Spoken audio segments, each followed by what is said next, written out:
Hi, Ariza.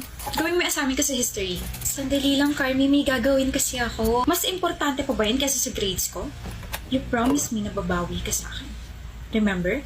Tinulak mo ako last week. Hindi ko sinasadya yun. Sinabunutan mo kasi ako. Nasaktan pa rin ako. Nagkabukol pa rin ako. Now, do my assignment or else ipapahiya kita. Kunin din palang dami pang arte. Carmi naman. Huwag kang ganyan kay Ariza.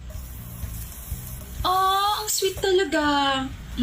Nandito na yung savior mo, Ariza. You're so lucky na meron kang science sa buhay. Kasi kung wala, baka pinaglalangayan na kita. Joke! Sorry kung ginaganon kang Carmi. She's just jealous and insecure.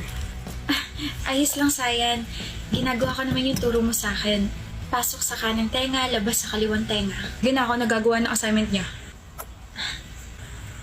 Ariza, kain ka muna. Thank you, Sayan. Pwede ba kitang ihatid mamaya uwian? Don't worry, may sasakyan ako para hindi hassle sa'yo.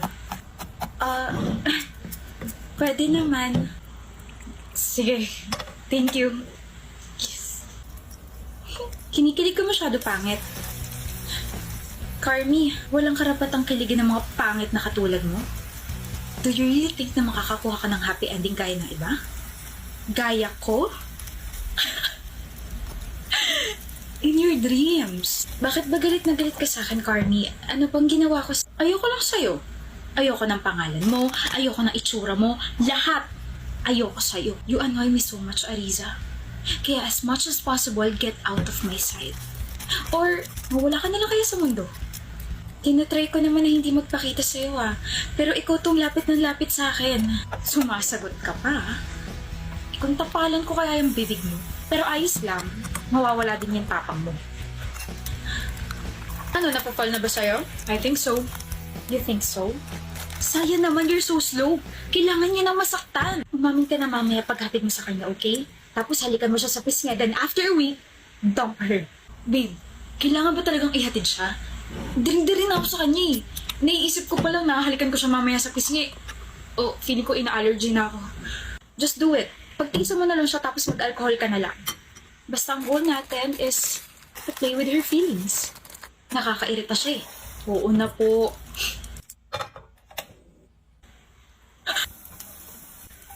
Ariza! My gosh, akala ko kung sino nasunod sa akin. Where's Sayan? Si Sayan? Tsaka ano nangyari sa'yo? I thought hahatid ka niya. Paano niya ako ihahatid kung hindi na siya nahinga?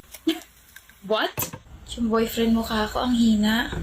Sinaksak ko lang siya ng ballpen sa leeg, patay agad. Nandun siya sa sasakyan niya. Hinihintay tayong dalawa. Don't worry, magaling ako mag-drive. Are you serious right now? Ariza, what the heck? Gusto ko lang naman sumaya. Bakit kailangan niyo sirain yun?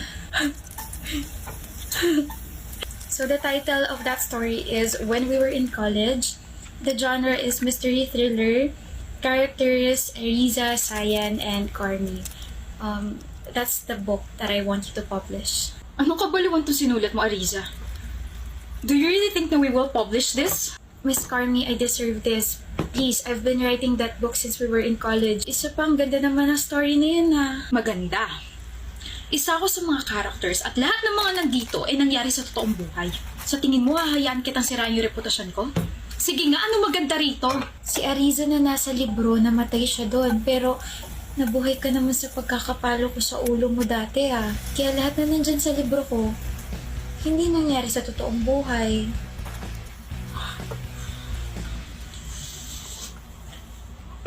Get out! Get out! Carmi, you will publish my book. Ayaw mo namang matulad kay Sayan 5 years ago, diba? Si Sayan?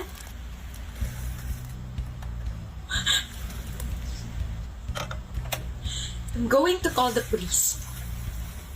Makukulong ka. I understand. Yeah, call them. Tandaan mo lang na yung ginamit kong ballpen sa kanya, kay Sayan, may fingerprint mo yun. Bakit nyo kasi ginawa sa akin yun, Carmi? Bakit nyo ako pinaglaruan? E di sana wala tayo sa ganitong sitwasyon, diba? Sana makarinig na ako ng good news after 1 week, okay? Ipapublish mo ang libro ko.